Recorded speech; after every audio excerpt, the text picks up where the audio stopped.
General Dave Petraeus, if there was ever an American hero in modern times, it's him.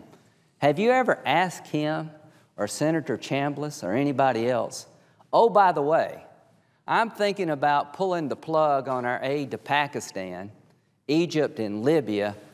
What's your view of that? Have you been asked that question?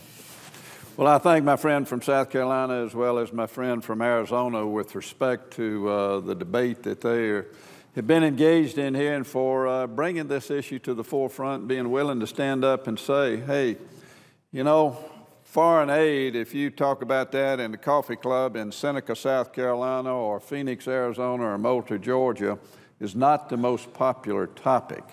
And most people back home think we can balance the budget if we eliminate foreign aid, but the fact is that, as Senator Graham said, it's a fairly minuscule amount in the overall context. And right now, we're at a critical juncture in our country with respect to our fiscal house, with respect to any number of domestic and foreign policies. And as we go into the election, the American people are going to have a choice to make. But we're also at a crossroads with our foreign policy in this country. All you have to do is pick up this morning's paper, turn on the TV today, and you see what's happening in countries that are the subject of this particular amendment. There are tens of thousands of people protesting in Pakistan today. There are folks in Egypt that are still protesting. There are folks in Libya that are still protesting. We're 10 days away from the ambassador to Libya from the United States of America having been killed. We know that part of the world is in a turmoil. We know that that part of the world also has been very critical to our fight against the war, or fight in the war on terrorism. And when the President of the United States is asked a question, is Egypt an ally, and he can't answer that question affirmatively, that tells you what kind of foreign policy this particular president has. He doesn't know what his foreign policy is if he can't tell you whether Egypt is an ally.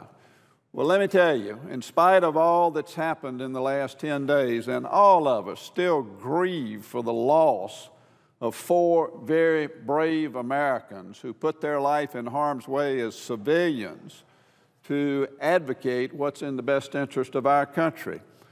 But I will assure you, if Ambassador Stevens was here today, he would say absolutely the direction which the Paul Amendment takes us is the wrong direction in which to go.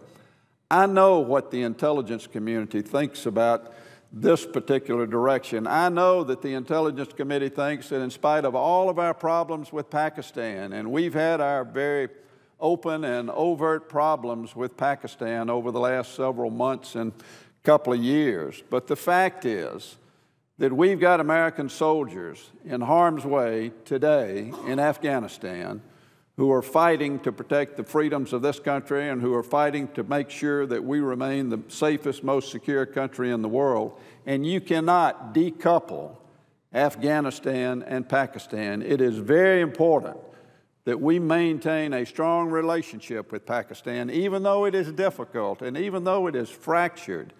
It's of critical importance that we maintain that relationship. It's important because of what's happening in Afghanistan, but it's also very important for another reason. We had a debate in this body about a year ago on what's called the START Treaty, which is a treaty that we have with Russia for the elimination of certain nuclear weapons over a period of time. During the course of that debate, we talked about the elimination of Russian nuclear weapons versus weapons in the United States, and that's good to a certain extent, but none of us in this body who have any idea about intelligence around the world have a great fear of any country getting a hold of a ICBM, a major intercontinental ballistic missile, sticking it in a sleeve somewhere and shooting it towards the United States. What we do have fear of is somebody getting a hold of what we call tactical nuclear weapons, sticking them in a suitcase and bringing them to the United States or putting them in a position to kill and harm Americans. Pakistan has tactical nuclear weapons. And as long as we maintain a strong relationship with them, as long as they are our ally, however you characterize that, then we have the ability to at least dialogue with respect to, with the Pakistanis with respect to their nuclear program. But even today, and I'll close with this with respect to that issue, even today, with all that's happened over the last 10 days and all the condemnation around the world from democratic countries, and particularly within the United States, for the condemnation of what's happened and the consternation and appall at what's taking place from the standpoint of demonstrations in Pakistan and in Libya. The Libyan government and the Pakistani government have given us all the help that they can possibly give us, particularly in Libya. That's a government in transition. It's a temporary government. And we need to make sure that the people of Libya have the opportunity to hopefully have a democratic form of government one day. If we sever ties with them today, folks, that's over. And we can just make certain of the fact that we have one more territory, one more country where terrorists have the opportunity to be trained to kill and harm Americans.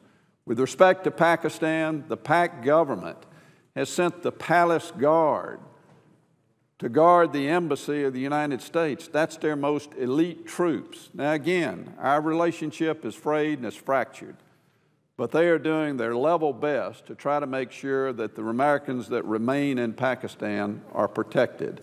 And if we all of a sudden decide that we're going to cut them off from financial aid, is that going to improve the situation there? Is it going to give us some sort of satisfaction? It may, from the standpoint of folks who don't like the idea of foreign aid, period. But let me tell you, from a national security standpoint, it is simply the wrong thing to do. There will be one country that will gain from this.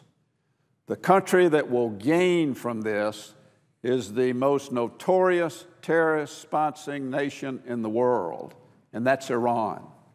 Iran has a very powerful presence in Pakistan today. They want to have a powerful presence in Libya, and I assure you that if we cut off the minimal amount of aid that's being talked about with this amendment, then we are simply fostering the ability of Iran to have a larger voice and a larger presence in countries that are very fractious and very vulnerable today.